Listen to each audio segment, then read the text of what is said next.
Many times people confuse the goal and the process. Many people, they hear, oh, Surdas was like this, Tulsidas was like this. Let me become like this from tomorrow. Tomorrow I should have no bad habits.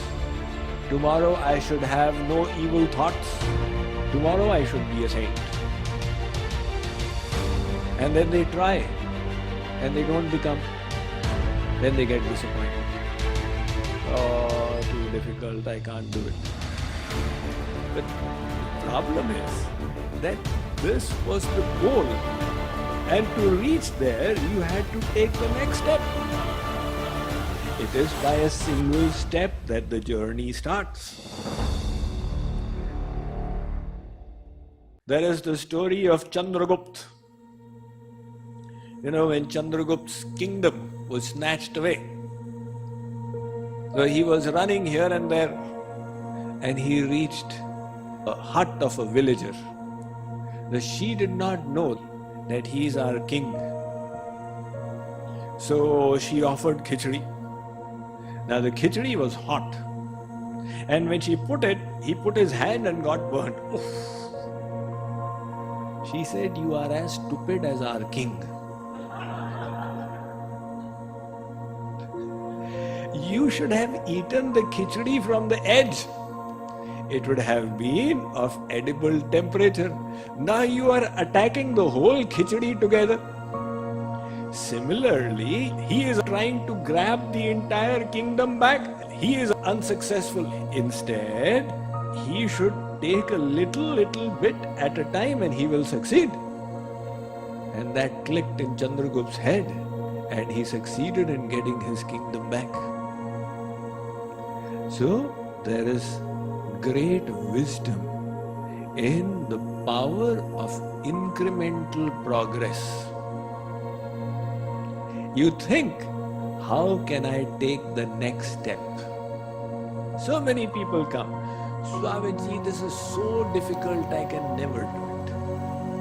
Say, forget about that. You can take the next step, right? You think about that. By taking this one step, you will progress. One Guruji, he was in his ashram in the Himalayas, and he told his disciple, you know, there is this Baba who lives there, you go and bring him with you. Disciple said, Guruji, how will I go in the dark? Guruji gave him the lantern here. So he said, Guruji, this is throwing light only 10 yards away. And that Babaji whom you are asking me to call, his hut is 1 mile away. How can I use this to go 1 mile? The Guruji said, Beta, it is throwing light 10 yards away, right? So you can go 10 yards. And when you go 10 yards away, it will show another 10 yards light. Then you go that much, it will show another 10 yards and you will keep walking. Now if you wait until you can see the entire mile, you will keep waiting. This is like the person who waited for all the traffic lights to turn green before he would start from his house. Forget about all the traffic lights turning green. You think about how you take the next step. One clockmaker, he made a grandfather clock. And when he was about to put it in motion, he heard a sigh. He said, who was that? The clock started speaking. The clock said, I was just thinking of the 100 million times I'll have to tick-tock, tick-tock, tick-tock. And I was getting discouraged. That's why I sighed. Oh no.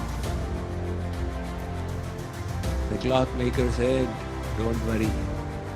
You can just do it 1 tick-tock at a time.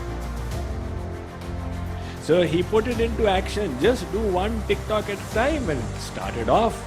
And it has been doing tick-tock, tick-tock since then till today. So similarly, you don't have to attack the whole problem together. You only have to attack the next step. How do I take the next step. Your goal is perfect renunciation. But the means for reaching there is Karma Yoga. Everybody has their gunas, their modes. Somebody by nature is a teacher. Somebody by nature is a worker. Somebody by nature is a business person. Now you say, okay, you don't work according to your nature. You go and live in the ashram. That person will feel suffocated. After living for 10 days, he'll do an about turn.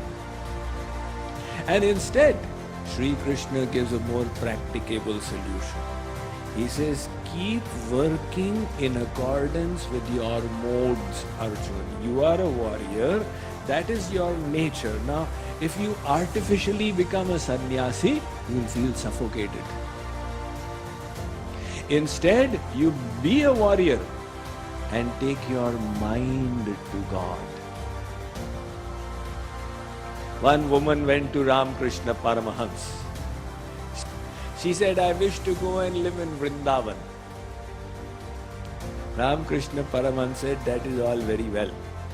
But your mind is attached to your child who is living in Kolkata. You will live in Vrindavan and you will do chintan of your child.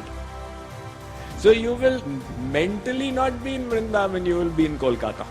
Instead of that, you live in Kolkata and take your mind there. And that is what Sri Krishna is saying. Be a karma yogi, do your karma, but take your mind there. And slowly, slowly, slowly, as your sadhana fructifies, then like the ripened fruit falls off from the tree, you will become detached from Maya. And you will automatically reach the state of perfect renunciation.